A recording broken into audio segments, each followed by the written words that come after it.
Hello student, আজ আমরা পড়ব কবিগুরু রবীন্দ্রনাথের লেখা ইচ্ছে পূরণ গল্পটি।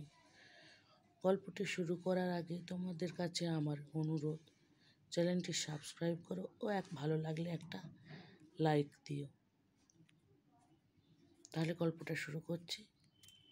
সুবলচন্দ্রের ছেলেটির নাম সুশীলচন্দ্র, কিন্তু সকল সময়ে নামের মতো মানুষটি হয় না। সেই জন্য সুবলচন্দ্র কিছু দুর্বল ছিলেন এবং সুশীলচন্দ্র বড় শান্ত ছিলেন। এখানে বলেছে যে সুবলচন্দ্রের ছেলের নাম সুশীলচন্দ্র এবং নামের মতো মানুষ সবসময় হয় না। সুবল মানে বলবান এবং সুশীল মানে শান্তশিষ্ট ভদ্র। সুবল বলবান মানে হলেও তিনি প্রকৃতিতে খুব দুর্বল প্রকৃতির মানুষ ছিলেন এবং সুশীল ছিল খুবই অশান্ত, চঞ্চল। ছেলেটি পাড়াসুদ্ধ লোককে অস্থির করিয়া বেড়াইত। সেজন্য বাপ মাঝে মাঝে শাসন করিতে ছুটিতেন, কিন্তু বাপের পায়ে ছিল বাত, আর ছেলেটি হরিণের মতো দৌড়াতে পারত। কাজেই কিল চর সাপড় সকল সময় ঠিক জায়গায় গিয়া পড়িত না। কিন্তু সুশীলচন্দ্র দৈবাৎ যেদিন ধরা পড়িতেন সেদিন আর রক্ষা থাকিত না। এতই ছেলেটি দুষ্ট ছিল যে পাড়াসুদ্ধ সবাইকে ব্যতিব্যস্ত করে তুলত। তাই জন্য সুবলচন্দ্র শাসন করার জন্য ছুটে যেত, কিন্তু পায়ের ব্যথার জন্য দৌড়তে পারত না। আর ছেলেটি ঠিক হরিণের মতো দৌড়তে পারত, তাই সকল সময় তাকে গিয়ে ধরতে পারত না এবং শাসন করতে পারত না। কিন্তু যেদিন ধরতে পারত সেদিন আর রক্ষা থাকতো না। আজ শনিবার, দিনে দুপুরের সময় স্কুলের ছুটি ছিল। দিন দুটোর সময় স্কুল ছুটি ছিল, কিন্তু আজ স্কুল যাইতে সুশীলের কিছুতেই মন উঠিতেছিল না। তাহার অনেকগুলি কারণ ছিল। একে তো আজ স্কুলের ভূগোলের পরীক্ষা, তাহাতে আবারও পাড়ার বসিদের বাড়ি আজ সন্ধ্যের সময় বাজি পোড়ানো হইবে। সকাল হইতে সেখানে ধুমধাম চলিতেছে। সুশীলের ইচ্ছে সেইখানে আজ দিনটা কাটাইয়া দেয়।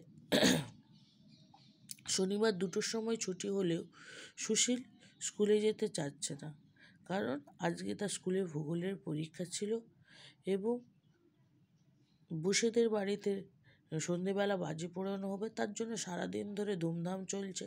তার সেখানে যাওয়ার ইচ্ছে। অনেক ভাবিয়া শেষকালে স্কুলে যাইবার সময় বিছানায় গিয়া শুইয়া পড়িল। তাহার বাপ সুবল গিয়া জিজ্ঞাসা করিলেন, কি রে, বিছানায় পড়ে আছিস যে, আজ স্কুলে যাবি নে? সুশীল বলল, আমার পেট কামড়াচ্ছে, আজ আমি স্কুলে যেতে পারবো না। সুবল তাহার মিথ্যা কথা সমস্ত বুঝিতে পারিলেন। মনে মনে বলিলেন, রোসো, একে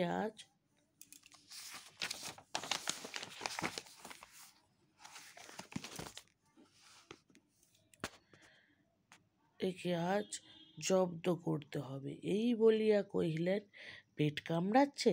তবে আর তোর কোথাও গিয়ে কাজ নেই। বসেদের বাড়ি বাজি দেখতে হরিকে একাই পাঠিয়ে দেব এখন। তোর জন্যে আজ লজেন্স জুস কিনে রেখেছিলাম, সেও আজ খেয়ে কাজ নেই। তুই এখানে চুপ করে পড়ে থাক, আমি খানিকটা পাচন তৈরি করে নিয়ে আসি। বাবা বুঝতে পেরেছিল যে সুশীল পেট মিছিমিছি পেট ব্যথার কথা বলছে। তাই সুবল ওকে জব্দ করার জন্য, ওর বাবা সুবল ওকে জব্দ করার জন্য বলল যে, ঠিক আছে, তোর আজকে স্কুলে যাওয়ার দরকার নেই, আর হরিকে একাই পাঠিয়ে দেবো বাজি দেখতে। ও লজেন্স জুস যেটা কিনে এনেছে সেটাও ওকে দেবে না।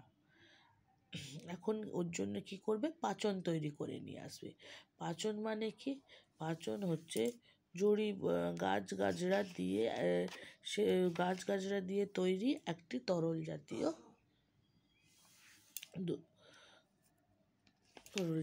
দ্রব্য।